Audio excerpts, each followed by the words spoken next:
If you're highly analytical, there's a quiet risk most people never warn you about. Your intelligence can start filtering out the very opportunities that change your trajectory. Not because you're incapable of seeing them, but because you're trained to evaluate them too early. The more analytical you become, the more your brain prioritizes precision, certainty, and complete information. And that creates a subtle blind spot. Opportunities rarely arrive fully structured. They appear incomplete, ambiguous, sometimes even irrational, so your mind does what it was trained to do. It keeps analyzing.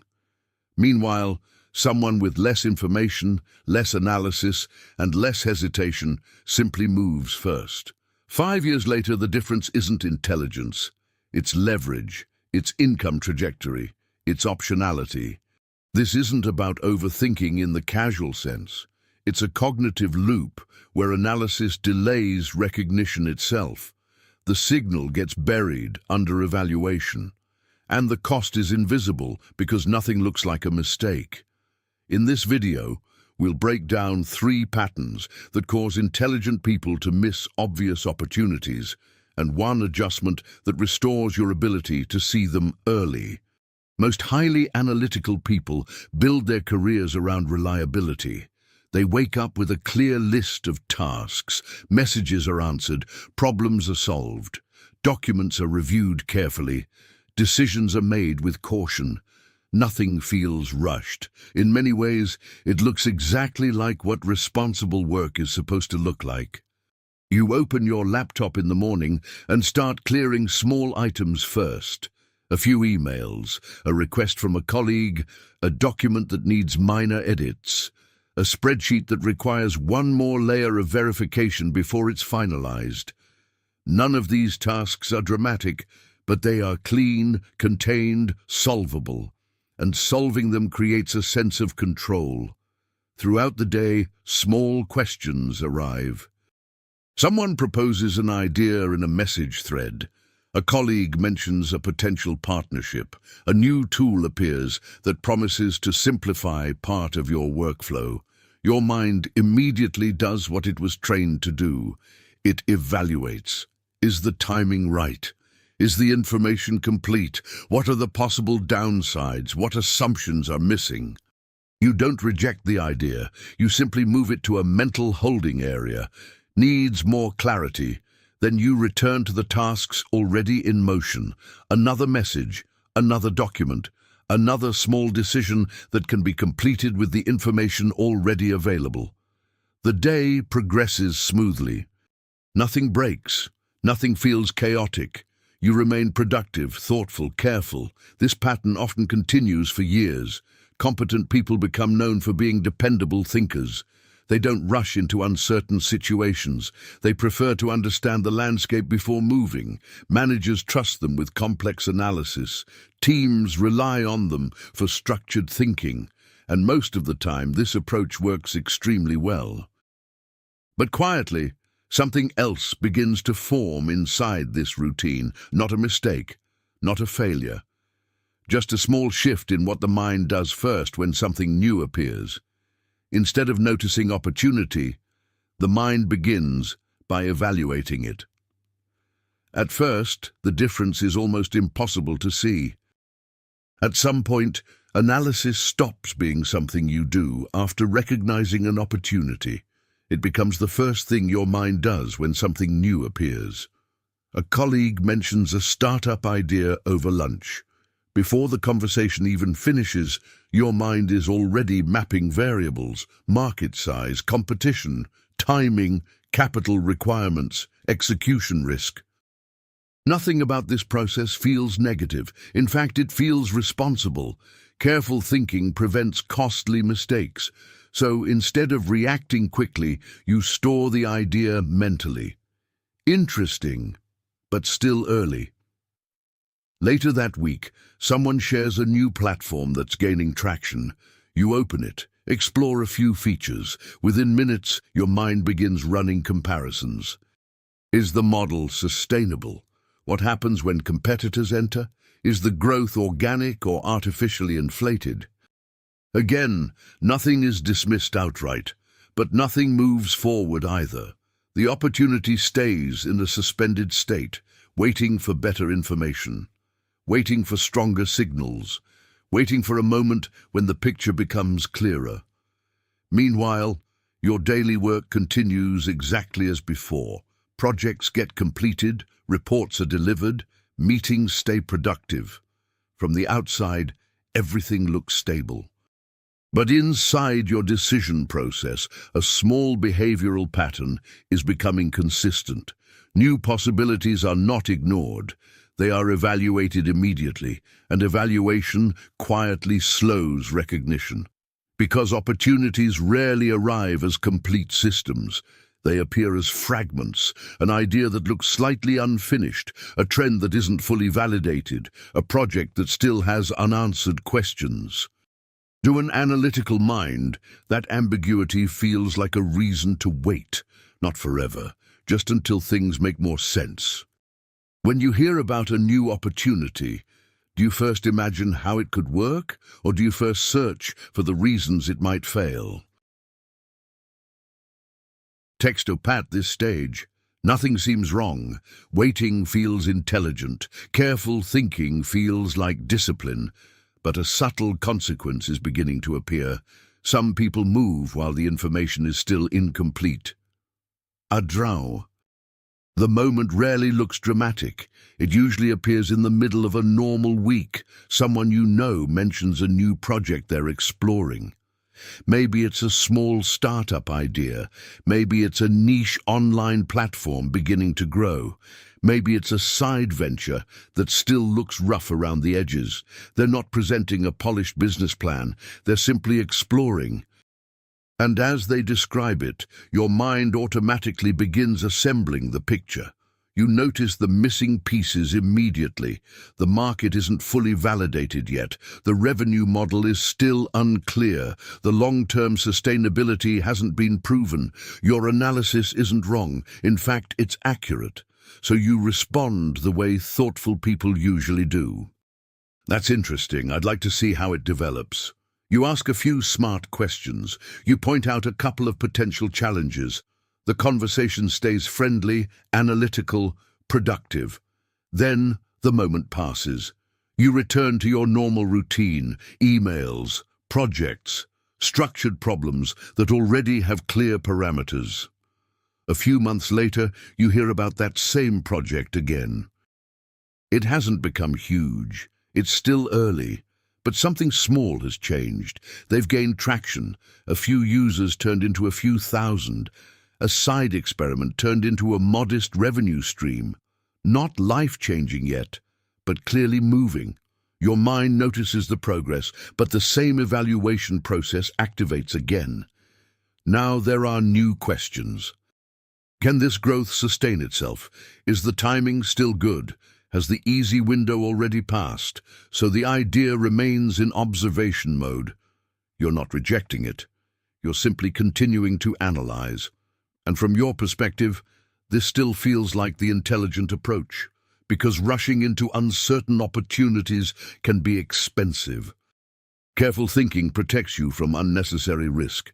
But something subtle is beginning to form across multiple situations. Not every opportunity disappears.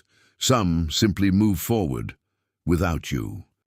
After a few experiences like this, a quiet pattern begins to take shape. You notice interesting opportunities. You analyze them carefully. Then you wait for the signal to become clearer.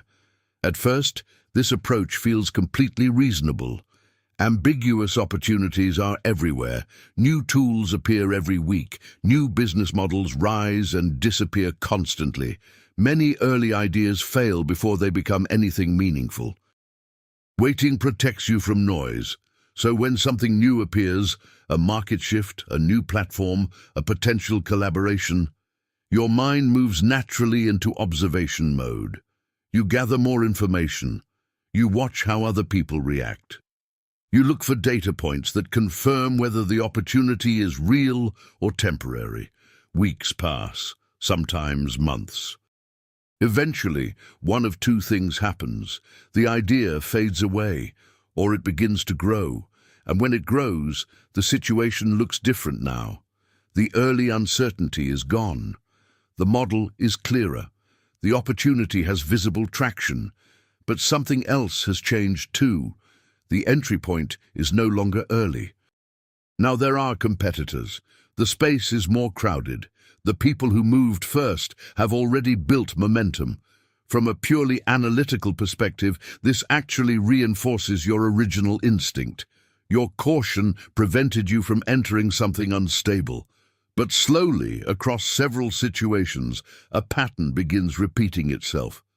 The moment when an opportunity is easiest to enter is the exact moment when it looks the least convincing. And the moment when it finally looks convincing is when the early advantage is already gone. Your analysis continues to improve. Your evaluations become sharper, but the opportunities you feel comfortable acting on keep appearing later in the cycle. When an opportunity finally starts looking obvious to you, do you ever realize that someone else started working on it years earlier? At this stage, the pattern still doesn't look like a problem. Everything still feels rational, but something subtle is starting to accumulate. Not mistakes, just timing differences. For a long time, nothing about this pattern feels expensive. Your career still moves forward. Projects get delivered. Promotions happen occasionally. Your reputation for thoughtful decision-making remains strong. From the outside, your trajectory looks stable, and stability is valuable.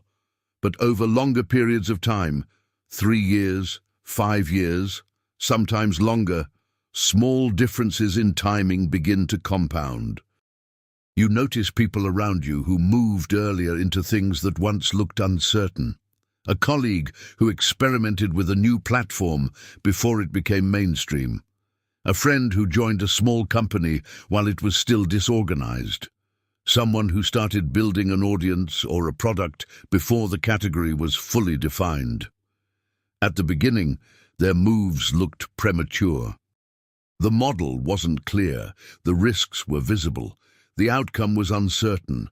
From an analytical perspective, waiting made sense, but early movement creates something that careful analysis often waits too long to capture: position. When someone moves early, they start accumulating small advantages. They learn the landscape while it's still forming. They build relationships before the space becomes crowded. They adapt as the opportunity evolves. None of this happens in a single dramatic moment. It accumulates quietly. And because the early stages looked uncertain, your decision to wait never felt like a mistake. You simply stayed focused on work that already had clear parameters. Reliable projects, defined responsibilities, problems with known solutions. But years later, the difference becomes visible in subtle ways. Some people have more leverage over their time. Their income sources are more flexible. Their optionality, the range of choices available to them, has expanded. Meanwhile, your own path may still look stable, but the ceiling feels closer than expected. The work is still demanding. The rewards grow more slowly, and the opportunities that once looked ambiguous now appear obvious in hindsight. Not because they were easy to see at the time, but because someone moved before they were clear. And that difference in timing slowly reshapes entire career trajectories. At this point, the pattern finally becomes visible, not as a personality trait, but as a structural loop. Highly analytical people are trained to evaluate ideas before acting on them. That training works extremely well in environments where problems are already defined. If a system exists, analysis improves it. If a model is established, analysis optimizes it. If the variables are known, analysis reduces risk. But early opportunities rarely appear inside defined systems. They appear before the system exists, which means the signals are weak. The model is incomplete, the outcome is uncertain, and this is where the loop begins. The analytical mind expects enough information to evaluate something properly, but early opportunities don't provide that information yet. So evaluation begins anyway. The brain starts searching for missing variables, revenue projections, market validation, competitive positioning. When those elements are unclear, the conclusion feels rational. Not enough information yet. So the opportunity remains in observation mode. But here's the subtle shift. Because evaluation starts immediately, recognition itself gets delayed. Instead of noticing the signal first, the mind begins by measuring its weaknesses. And most early opportunities look weak under early measurement. Not permanently, just until they become clearer. But by the time clarity appears, the structure of the opportunity has already changed.